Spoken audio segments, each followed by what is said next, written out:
Thank you for joining us today to this WHRTN webinar titled In Their Own Words, Managing a Small Grant Project. We'll maybe start with acknowledgement of country. We acknowledge the Aboriginal and Torres Strait Islander people as the custodians of the lands on which we live, learn and work, and we pay our respects to their elders past, present and emerging. We especially take this time to recognise and honour Indigenous women who are here, as well as those who have gone before us. We look to their collective wisdom in guiding our work and seek continued partnership as we work together to improve health outcomes for all women living in this land. So it is my honour today to introduce our speakers, but to start I'll talk a little bit about myself. I am the Program Leader for the Psychosocial Health and Wellbeing Research Unit at the University of Melbourne. I consider myself to be an MCR, interestingly, and I don't know whether this is just part of being a woman or imposter syndrome. But it is my honour here to be chairing this session and to introduce Danny, Levita, Sarah and Gemma, who will be talking through their experience of having won the WHRTN EMCR grant in 2023 and some of the challenges and what they've learnt from this. So just to note that Gemma unfortunately can't be here in person, as you'll note from the screen. So she has submitted a video, but we have the honour of everyone else. Now, the way it's going to work today, because it is quite a tight timeline or timing for today's session, is that we ask that you leave all your questions to the end. If you have a question that pops in your mind as we go, pop it in the Q&A section and we will have some time at the end to answer questions and attempt to answer all. If there aren't any questions that we can't answer because we've run out of time, we will make sure we circulate some responses after the fact. So what I might do though is I'll ask each of our awardees to, for the first time they speak, if they can do a really brief introduction of who they are, where they are as part of their talk, that would be great. Okay, so over to Levita and Sarah first. Hi, I'm Levita, and I'm a counseling psychologist and lecturer at the Faculty of Education at Monash University. The project I was looking at looked at CALD women and their engagement with infant safe sleep engagement. And I was quite thrilled to be awarded this award because it allowed me, I think, to see from start to finish what a project looks like. And so I was quite strategic in how I pulled together my research team. And so in thinking about how this project could be elevated, it was important for me to pick people who had subject matter expertise, methodological expertise. And because of the kind of project, it was also important for me to form relationships with people who could help me with co-designing my project. And so the first part was thinking about who the people I wanted to work with was. And in that process was also finding time for myself, because it was a new project I was thinking about, to immerse myself in the subject and the methods, because you'll know, as you're trying to manage multiple elements of it, sometimes we can get too focused on one part of the project, but forget to think about, either your methods or collaboration and networking. So that was also important, to take some time for myself at different points of the project to immerse myself in this area. And what I found most helpful and beneficial was managing all stages of the project quite independently, from the grant writing to developing the project methodology, then finding people that would support me in the project methodology, and then to think about how to even deliver the project. And so you get the sense from start to finish of what an entire complete project would look like, and you can contribute at all of those stages and have control over what those stages look like. Sarah, on to you. Thanks, Lavita. So, hi, good afternoon, everyone. My name's Sarah. I'm an early career researcher and research dietitian, and I was very fortunate to receive a Wharton EMCR award in 2023. So, I just wanted to run through a few of the highlights that I had working on this small grant. So the first one I just wanted to talk through was the idea that sort of a seed grant can have a really big impact, and it can have a really big impact in the research itself, but also broader impacts as well. So with the EMCR grant, I had the opportunity to sort of pursue a qualitative project that looked at how we can integrate collaborative parenting strategies or co-parenting strategies into our routine healthy lifestyle interventions that we often provide to women sort of during pregnancy and then into the early postpartum period. So this grant really enabled me to have some time, similar to what Lavita said, to start to explore that research area, build my knowledge and understanding of sort of what that research is, and really start to establish a strong foundation, which I could then use to pursue future research. It was a big impact in the sense of the team that was developed during that research project too. So I was able to reach out to other researchers working in this field and sort of gain knowledge and sort of listen to their expertise on the topic as well, and sort of hopefully develop a fruitful collaboration that we can sort of work together and continue to apply for other grant opportunities in the future. And one of the good things about the Wharton project is I was able to link in with other EMCR awardees as well and listen to some of the diverse and really interesting research that they were doing. And they had lots of really exciting outcomes when it came to these small seed grants as well. So I think even though it is a small sum of money, there's a lot of potential and a lot of opportunity from starting with a seed grant. The second point that I wanted to talk through that was a highlight of my experience was the opportunity to upskill ECRs. So I'm an early career researcher myself. This was my first seed grant that I'd received, which was really exciting. But I learned a lot all the way from sort of applying for a grant through to kind of working with the research office, the post-award processes, through to kind of project management and then sort of completing the grant as well. So I learned a lot from my perspective, but I also had this really exciting opportunity to work with other early career researchers on this project as well. So we had undergraduate students who were doing a research placement as part of their degree, and they were able to assist with this research as well. I also worked with junior doctors who had professional development hours, and they sort of reached out and wanted to build up their research skills too. So they assisted with this project as well. So hopefully I was able to sort of get them interested and involved in research and build up their skills to work in research in the future. So another really exciting highlight that came out of managing a small project. Thank you. Thanks for that, Sarah. Thanks for that, Lavita. Just before we continue to the next bit, I just noticed there's something in the chat. Yes, we are recording this session, and like all Wharton sessions, they will be put up on our website and YouTube channel, so people can watch later. Okay, thank you for that. Some really, good information in there for how to set up a grant and what the challenges are and why it's important, really. So to the next topic are the challenges faced and overcoming them, and how our panel did this. I'm going to hand over to Danny and Lavita. I'll go first.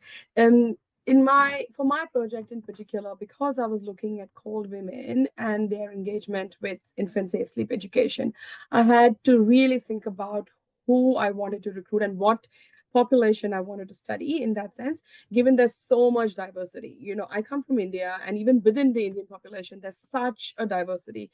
And so really thinking about narrowing it down, but understanding those intricacy and nuances. It took me some time. Then having to think about how to engage these populations, and that was one of the biggest challenges I faced, was where do I get access to participants? And what I learned subsequently was perhaps if spending more time in building my networks, especially around co-design, recognizing people that already have beautiful connections with community and developing trust and relationship with the leaders or with people who already have an established connection would have been quite helpful for me. Now, during the phase of the project, I did develop those connections. And so in time, I managed to find the sample that I needed to interview, but these collaborations have stayed and we continue to work on other projects as well. So we have formed quite fruitful collaborations in that sense.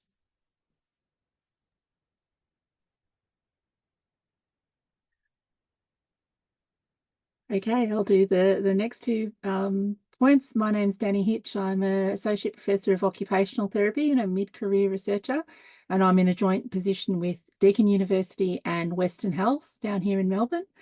And my project was looking at the lived experience of called women of long COVID.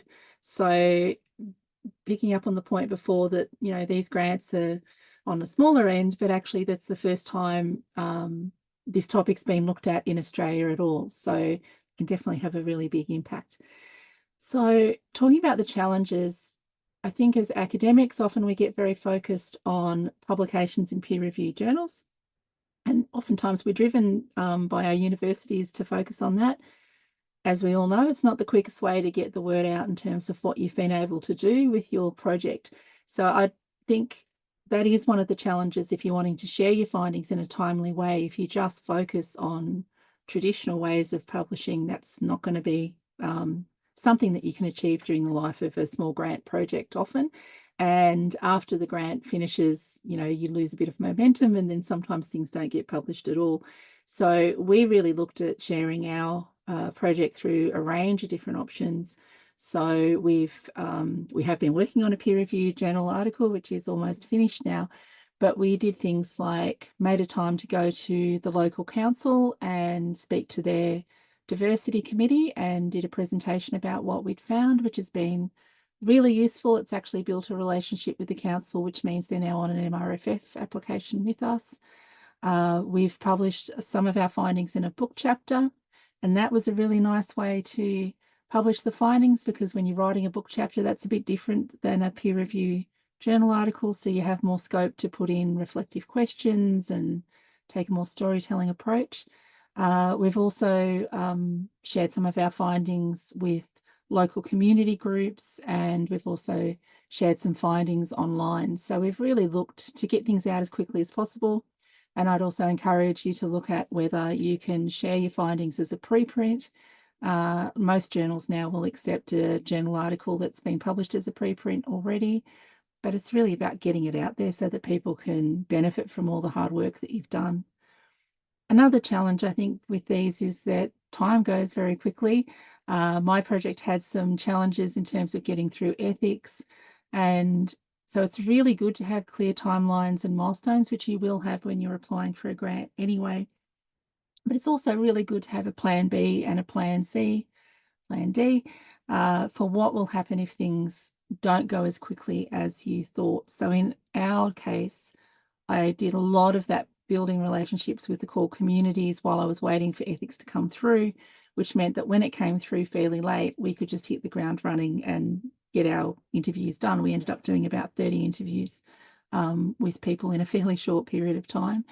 And there are other research tasks you can be doing while you're waiting for things. If there's a delay somewhere, such as, you could do a literature review or a scoping review and get some runs on the board while you're waiting for things to come through. So the timelines and the milestones you put in may not actually be how it plays out, but that's not the end of the world. There are always things that you could be doing while you're waiting for things to catch up and get finalised.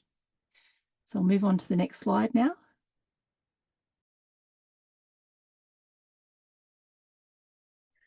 No, thanks for that. And I might come back to that topic later as a question I have, Danny. So next, we're going to talk about tips around managing a project. And to address this, we have Sarah and Danny. Over to you, Sarah. Thanks, Michelle. So a few of these points will pick up on what Danny just reflected on as well. But one of the biggest tips and one of my biggest learning was just sort of getting started as soon as you know that you've been awarded the funds. So start with that planning process. Start thinking about what team members you'll be having working on the project, sort of reaching out to them, getting in contact, building up those discussions, building up those relationships as well. Start thinking about sort of protocols and ethics early as well, as unfortunately we know sometimes we can have delays with ethics. So just sort of get planning and get started. The next tip that came from one of our other colleagues is really just allocating time for recruitment. So making sure that you've sort of got a bit of a buffer in there. As we know, recruitment can be a little bit challenging and can take a little bit longer than expected as well. And really thinking about diversifying with your recruitment pathways that you've got to really help work towards ensuring that there's a diverse sample participating in your research as well. So that's a sort of another big tip when it comes to managing these smaller projects on shorter timelines. The next thing that I found really helpful was allocating regular time to work on the project, in particular for project management as well. So setting aside routine moments just to check in, regroup, see where things are at, and then schedule those meetings with your research team as well. So again, I found that really helpful. It helped to keep me accountable. So it was really good when I was planning to sort of link in with the research team members, sort of think about their capacity and involvement with the project, but then sort of how they would like to be involved and whether they wanted to attend these meetings, and then sort of put them in ahead of time as well, because that really helped with accountability and helped sort of things to stay on track as much as possible, and then really get their expertise throughout the entire project as well. So from my perspective, regular time and regular team meetings to work on the project were really, really beneficial. The other thing, as I mentioned before, I was an early career researcher going into this grant. This was my first grant opportunity, so I needed as much information as I could get. So I would really encourage, if you're in a similar position, to be having a look at Wharton's webinars, in particular things like how to write a grant application if you're applying for a grant, but also project management. So I found those resources really helpful. They were helpful to look at from the outset and then kind of go back to throughout the 12 months as well. So there would be my top tips for managing a smaller project. Thank you. And just picking up from there, a couple of the projects I think were with called women, and you do need to think when you're budgeting about the cost of translators. So translation roughly is $150 an hour, and for some of your participants, you will need translators. And I think it's really important from an equity point of view to provide translators to ensure that women who need translators can take part. They're often a group of participants who don't get to take part in research. There are other options though as well. So we gave all of our participants the option of whether they completed their interview in language or in English, and they all chose English. So we didn't actually end up having to use any of our budget for translators. But also I worked with a team of ECRs who were all clinician researchers and who were all multilingual. So we had researchers on the team who spoke a wide range of community languages, and that was, I know that health services often say you need to use professional translators, and that's always a top option. But having health professionals who are multilingual, sometimes that is a preferred option because the translation of the health concepts can be a little bit more accurate. So it's an opportunity to work with your multilingual colleagues, and they can be involved as part of the research, which builds broader capacity for us with researchers in this area. Sort of linking back to that point of, planning as soon as you know you've been awarded, we did a lot of work with our key organisations, our contacts, right from the start. So while we were waiting for other things to happen, we were having meetings with people where we were just introducing what we were planning to do. We were seeking some feedback and some consultation about what we were planning to do, and if there were things we needed to do differently, or if there were preferences for how they would like us to do the project. So that really did build those relationships and keeping people up to date to say, well, we'll be starting soon. We haven't quite started yet, but here's some information that's become available in the field that we're aware of. So it is just keeping regular contact with your key organisations, and you don't have to have started recruitment. It's probably too late by the point that you've started recruitment to make those contacts and start building those relationships. as I mentioned before, have some contingency plans. And it can be a bit hard when you're first putting the project in and you've got your vision of how it's going to work out to think about the contingency plans. But speak to more experienced researchers if you're fairly new to it, or just, some of your colleagues about some of the things you can do that are still related to what your topic is, but could help you keep up that momentum and use your allocated time for recruitment. You could ask your key organisations if there was anything you can do for them while they're waiting. One of our key organisations asked if we could put together just a little fact sheet about where their workers might refer people if they think they have long COVID, or part of building those relationships.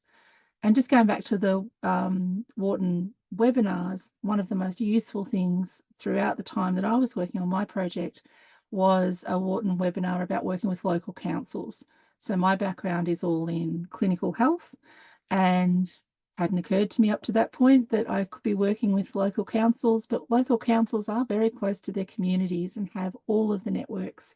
So having watched that webinar, a big part of our project became working with a few of the local councils who were immensely helpful in terms of getting the word out there about the project, and wanted to find out what our findings were and how to reach into the community that myself and my team as sort of a smaller group of people simply wouldn't have had. So they were invaluable, and I would highly recommend working with local councils. I think it's an area that gets overlooked quite often. And as I mentioned before, three of the local councils actually we worked with have now partnered with us on a major MRFF grant application. So it again sets the scene for that ongoing work that you're going to be doing in your area. Next slide, please. Hi, my name is Gemma Sharp. I'm a professor and my affiliation is Monash. I'm so sorry that I can't be there to join you live today, but I bet you're having a fantastic discussion with these wonderful panelists. Thanks so much for listening to this video, and I look forward to returning you to the panelists shortly. I'm going to hopefully share my slides now, fingers crossed, eh?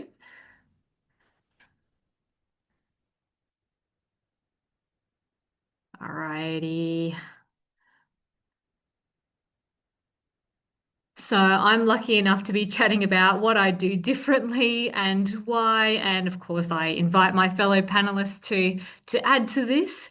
So I was lucky enough to lead the co-design of a brand new educational online resource focused on the intersection of eating disorders and menopause. And this was a very, very new topic. So in terms of what I do differently, we did co-design with quite a few different groups, so people with a lived experience, health professionals, women's health advocates, etc. But we realized as we went through that there were even more voices we could have included in this co-design process, with eating disorders and menopause being such huge areas. And also, given that menopause and eating disorders are such taboo topics, if you're coming from a culturally and linguistically diverse background, it makes it even more challenging to find reputable educational sources. So we realized that keeping it in English was a bit of a limitation, but this has been the subject of our future work, which is super duper exciting. And I think it goes without saying that getting started early and implementing strategies to maintain project momentum are very, very crucial for any project.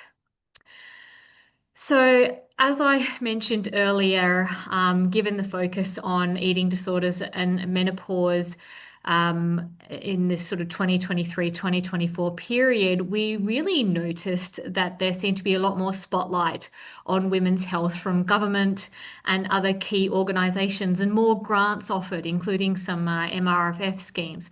So that was super duper exciting that that we could include this I suppose, sort of emerging work into these larger grant schemes, because there was this spotlight on women's health, and long may it continue. Our resource actually ended up being a world first. Shows how little there is in that eating disorders menopause space. And so it meant that we had international eyes and from both an eating disorders and menopause perspective, which was fabulous. And certainly because we're traditionally an eating disorders research team, having the menopause lens meant that we were now working with endocrinologists, gynecologists, women's health nurses, people we wouldn't necessarily always work with in the eating disorder space. So our team expanded a lot, and all for the better. So that was really, really cool. And I think it goes without saying that dissemination is more than just a journal article, of course, but journal articles are still very, very important for all of us, for our careers. But with this work, it just gains such traction. I've been on like dozens of podcasts, media opportunities, so television, radio, print, social media. It just, I think if the topic reaches the right audience, it can just explode. And of course, you can include your journal articles in this dissemination, but it just goes to show that reaching people can happen in lots of different ways. And very, very grateful for the opportunity. Thanks so much. That's it from me. I'm going to hand back to the live panelists. Enjoy, everyone. Things actually took longer than you thought, and perhaps was either things you could either do before the project started or whether you should have allowed for more time in the timeline for it. Maybe Danny, since you spoke last, I'll go to you first. I think a lot of the things that I experienced were kind of unforeseeable and just one of those things in that the ethics process changed kind of halfway through. So what I had planned before in the previous system would have been fine, but there had been some changes. And there was also a little bit of capacity building potentially needed in terms of the level of risk that's posed by working with called communities, which I think sometimes ethics boards are perhaps have a much lower threshold for risk than people who work with the communities actually do. Something that did take a while with my project was getting the actual funding released and those sorts of things, potentially because it was between two different organisations. So I didn't actually have access to the funding until 6 months in. But again, I kept working. It was part of my work plan. So there are ways around it, but I think it's key just not to get too stressed by it. Get some mentorship from other people. Anyone who's an experienced researcher has dealt with this at some point in their career. And I think that's helpful too, to realise that some things are out of your control. It's not your fault, and not to get down on yourself about it. You've just got to get it done eventually. That's so true. And I must say, it took me a while to realise that concept of these research agreements do take a while, and you kind of just start doing the work while you wait for it to happen rather than waiting for it to happen before you start doing the work. So that was definitely a big learning for me. Levita, do you have any thoughts or comments? I think for me, the biggest delay was the actual recruitment process. I didn't expect how long it would take. And I think because my population also was so niche, if that's the word I can use, that, I really just had to wait. And so if I knew this earlier, I could have planned earlier and started to build my networks much more quicker, perhaps allocated more time for recruitment even, and then, plan that into the project. But like Danny said, you just learn and then you just, wait and adapt and do something else in the meantime, continue building your networks, do what you need to, and don't let it get you down too much. It all works out in the end. Yeah. And I think the important point that, I learned from that was also everyone who's been through a research career understands that recruitment's a problem. And this is why when you write a grant, it's really important to show your feasibility about whether you can recruit within the timelines you've said, because everyone knows that it always goes over. So that's an important learning there. And Sarah? So some of the things that took a little bit longer from my perspective were similar to Danny and Levita's. So recruitment as well did take a little bit longer. I was always really humbled when people did participate in my research, but it was just allowing that buffer. The other thing was that when I sort of went into this project at the start, I was quite new to the area. So I came in with the background of a sort of dietitian, but sort of more of the psychology and collaborative parenting was a new area. So it actually took me a little while to sort of immerse myself in the literature, go backwards and forwards between sort of different collaborators and really refine that protocol as well. So I think that's definitely worthwhile investing in that time and developing that protocol, but just recognizing it might take a little bit longer if it's something new. Vita, right up the top, you talked about like trying to figure out who your collaborators would be. What was your strategy, or how did you do that? And again, if anyone on the panel has a great answer for this, please jump in. But sort of like, how do you go, two things, I guess. How do you go, this is who I need? And then the second one, which is I think hard for ECRs, is how do you then approach them and ask them to be involved? I think for me, thinking about the project I wanted to do, I knew that because I'm also an early career researcher, just tipping onto that mid-career sort of phase at the moment.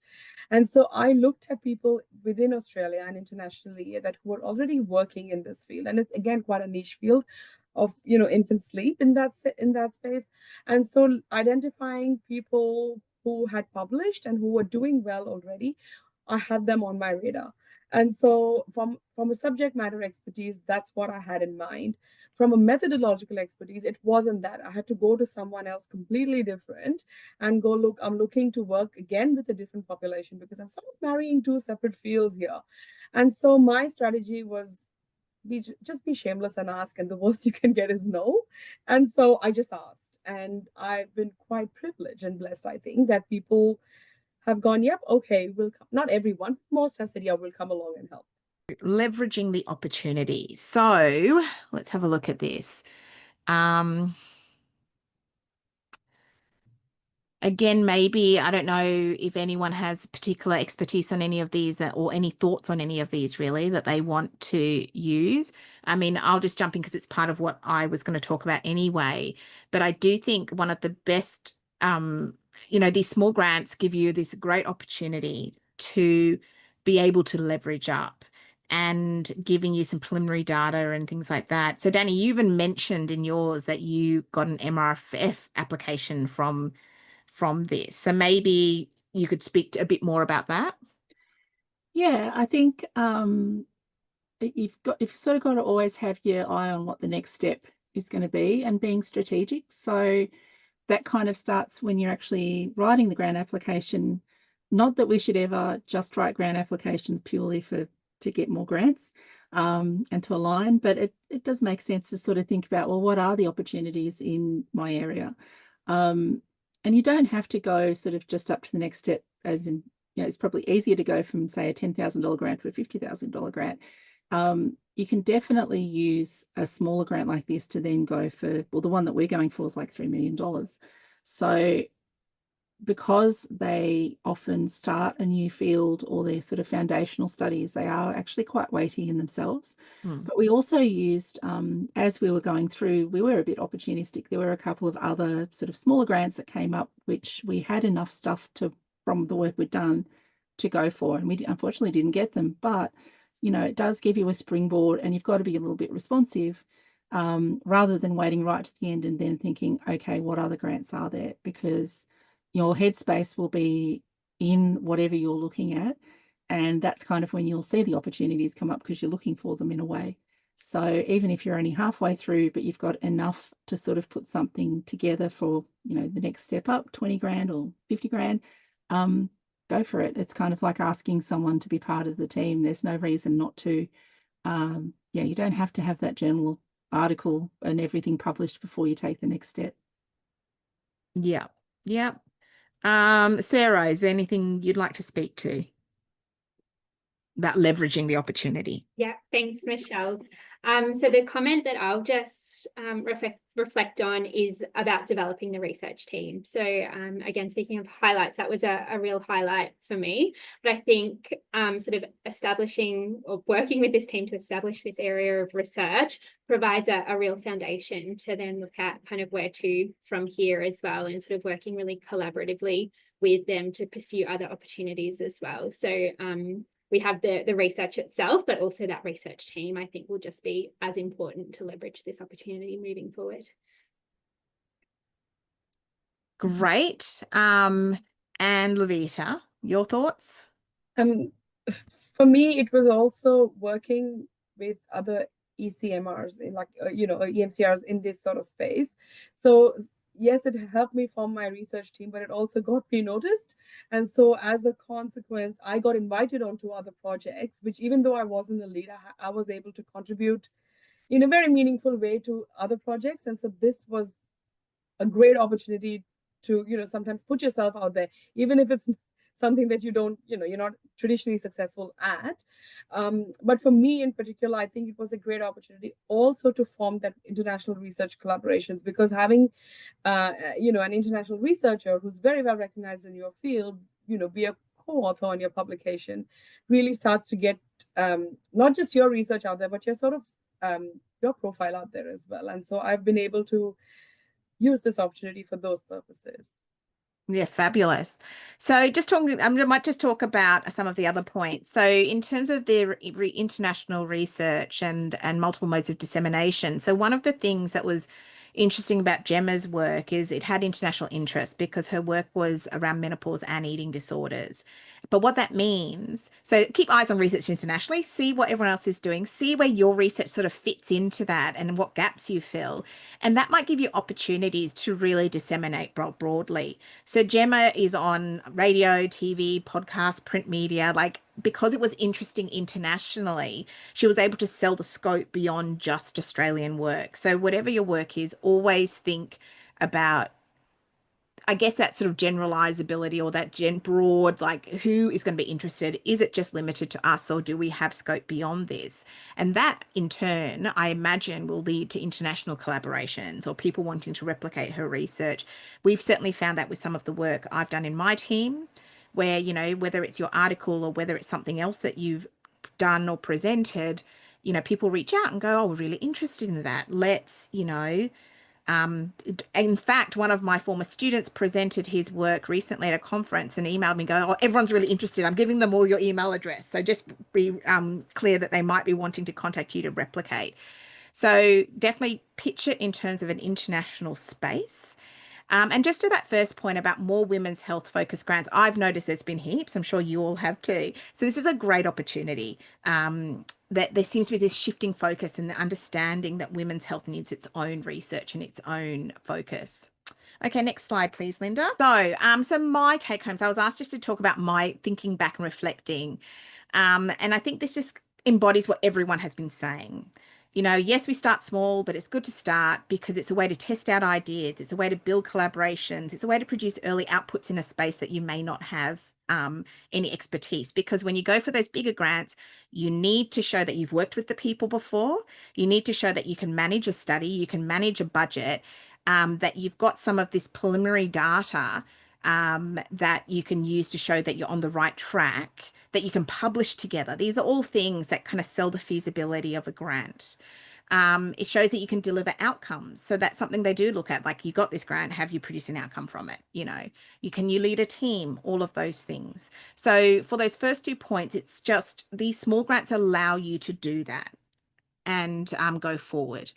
As we've already talked about, the whole concept of having a seed grant that can lead to a big grant or that leveraging of that grant, really where that comes in is that proof of concept and preliminary data piece. The reality is it's really hard to get like a project, what do they call them now? Like the project grants or the any MRFF grants if you don't have preliminary data. Because you need to show that you're on the right track. And if you can demonstrate impact has become such an important part on almost every grant application. So has consumer input.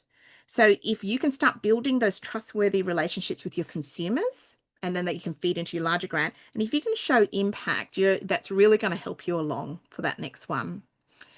And I guess what I learned from small grants or seed grants, and which I found a real struggle, was navigating institutional systems. I feel like I spent so much time trying to figure out what forms, what agreements, what budgeting systems and all of that. Budgeting, and I'm going to say here creative budgeting, also a skill I don't think we're ever taught it, and then you kind of figure it out on the job. Good to do it on a small grant rather than a big grant. And how do you prioritize? Because things do run over time, things do run late, and sometimes you need to make a decision about what you do and what you don't do anymore as a result. Not everything needs to be a 5-year multi-phase study. You can start with these small blocks and build on them. And I think the other thing is success breeds success. So every grant you get, every award you get, every paper you get makes the next one easier. It sounds silly, but it does, you know. And I think there's a little bit of, oh, this person's been funded for this space before. So, you know, they clearly are good at this. So let's just keep, you know, reinvesting, I guess. And that is for across the board.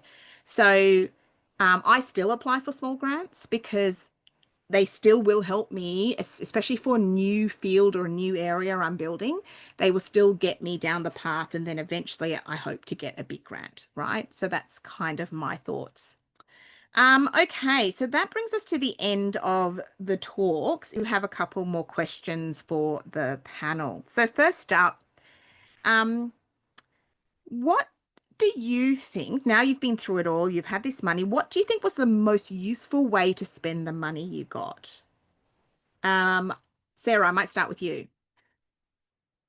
So with the money, a bulk of the budget, went to salary. So I think that was a really useful sort of investment of that money to really enable this work to happen. The other thing was budgeting kind of consumer reimbursement, the transcription costs and that sort of thing. So the money went really, really quickly. But definitely salary was the biggest expense for the nature of this type of research. Danny and Levita, would you agree with that, or would you say something different? Agree. For me, it was salary as well. I didn't use mine for salary. I used probably the majority of mine for consumer reimbursement. And I think that actually really helped because it enabled people to take part and be recognised for their lived experience expertise. So I think that for me was by far the best part of the budget because it did actually enable participation from the communities that we were really looking for. No, that's great. Okay, so in the chat, there are a couple of questions, so we'll go to that. So Ping has asked a question about translators for CALD participants. Did you mean interpreters who interpret your questions and the participant verbal responses, or translators who translate the audio data in languages other than English, or both? For my project, it was both. The majority of it was actually an interpreter to sit in the interview and support the participant. But then we realised, obviously, we'd need someone to do the transcription of the interview. So that would be a translator. And as part of, so we had our bicultural workers or multicultural workers who were going to translate the interview, the transcript into their language. And then we were going to get a copy of it translated into English so that, you know, people in the team could actually do coding side by side. But we thought it was really important to keep the interview translations in language because you lose a lot of context when you put it into English. So it was a bit of both, but majority was interpreters. No, that's a good point. And so in terms of your cultural workers, you would have to have paid them as well in terms of their time, surely. We're really lucky in that I work through Western Health, and Western Health gave them time to participate. Oh, wonderful. So that actually stretched the budget quite well. So they were all clinicians. They were physios, speech therapists, all my allied health colleagues. So they were given time as part of their own career development from the organisation. So I guess that's another thing about budgeting. You know, if you can leverage some goodwill from places and get things for free, that really, really helps. No, that's great. So Mia's put a question in. Did you know most of your collaborators ahead of time? If not, what are some specific strategies for reaching out to people? So Levita, you sort of talked about that before. I don't know if you've got anything to add. I think it's so when I think of networking, I think of building relationships, you know, at events, even outside of traditional, you know, any talks, any webinars, any event really, and if you feel like someone's remotely aligning with your research field, is a tap on the shoulder saying, hey, this is what I'm doing. So I have tried to build some of my collaborations actually at Wharton's webinars, like where I have attended it and someone's talked about it and I've gone, I think this person's going to be great for me. And I've just sent them an email saying, hey, this is the space I'm working in. Would you be willing to collaborate with me?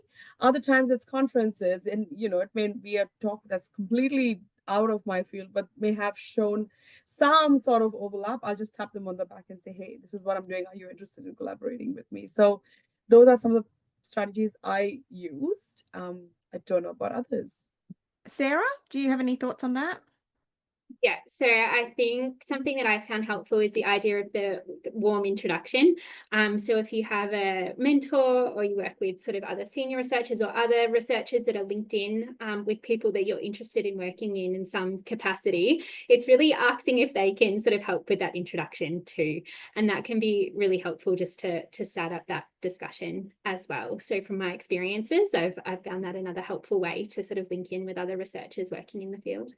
That's a great suggestion, I think, because, I don't know about you guys, but I get so many emails that you're more likely to respond to one from someone you know who makes an introduction than you are from a cold call where you might go, oh, I don't have time, or I'll deal with it later, and then it slips through the cracks. So I think that's important.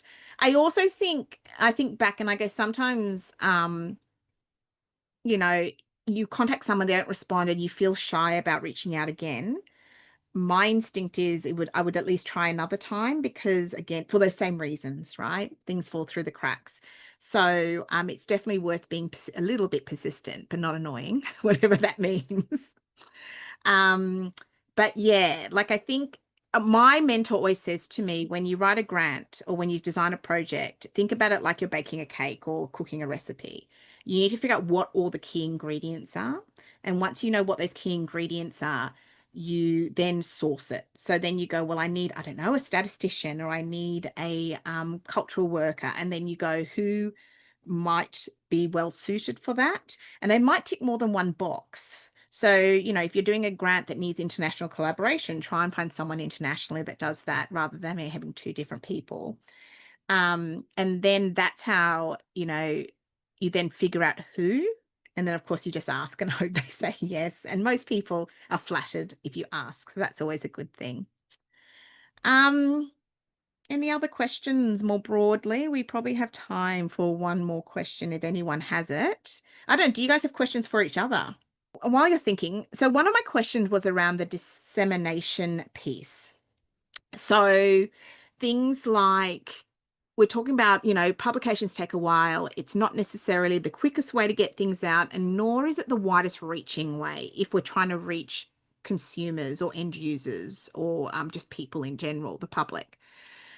So I mentioned that Gemma used a lot of like media and social media. Danny, you talked about going out and talking to people.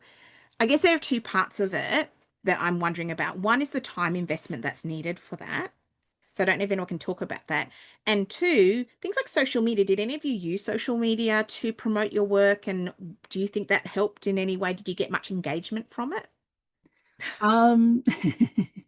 Hate of silence. Yeah, social media helped us with recruitment a little bit. But I think the majority of our recruitment was that face-to-face sort of stuff. I think when it comes to dissemination, I think people often think about it as it's a big thing that you do at the end. But we were really looking at opportunities as we went, especially as things were stalled a bit, to do our writing up as we went, so that when opportunities came up, we could just grab some things. And that we had a couple of presentations ready to go, and then when we got asked to do other ones, we just had to play with the ones we already had.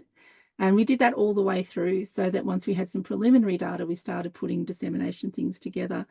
And that kind of drives your recruitment a little bit too, because you can go out and say, well, our preliminary findings are blah, blah, blah. We're still recruiting, so if anyone's interested. And we did find that did shake a few more people out. We were really lucky. We were oversubscribed, which is a bit of a problem as well, because we had to turn some people away. But yeah, I think that right as you go, I think, is probably the tip I would say. It's not something that you sit down at the end and then all of a sudden you're doing all your dissemination. And I think sometimes there's really no no alternative or no better alternative than just getting out and talking to people face to face. That's really how you build your longer term relationships, I think. For me, in the past, it has been getting media attention a little bit for some of the projects, especially when they're fairly new. But I've also used, professional development for, other psychologists as a great opportunity to sort of not just showcase what we're doing, but then also use them as recruitment, because they work with clients who then will spread the word that this is research happening and it's really important research. Can you please recruit? So I've used that tact in the past, and I think that's worked for me. Oh, that's great. And Sarah, were you going to say something? Yeah, I was just going to say I would encourage anyone, if it's kind of your first small grant, be persistent with your grant applications as well. Keep at it. I didn't get the first one that I applied for, but I kept at it and was really fortunate to get an opportunity. And with each grant application, I think it gets better and better. The idea gets stronger, it gets clearer as well. So just hang in there, and it'll come through at some point.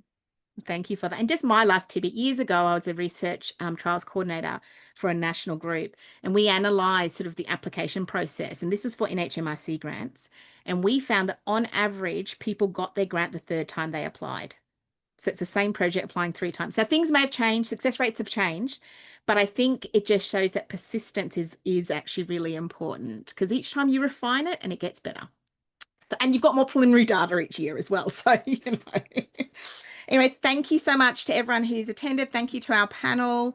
We all hope that you got something out of this. And just a reminder, the video will be on the YouTube site next week.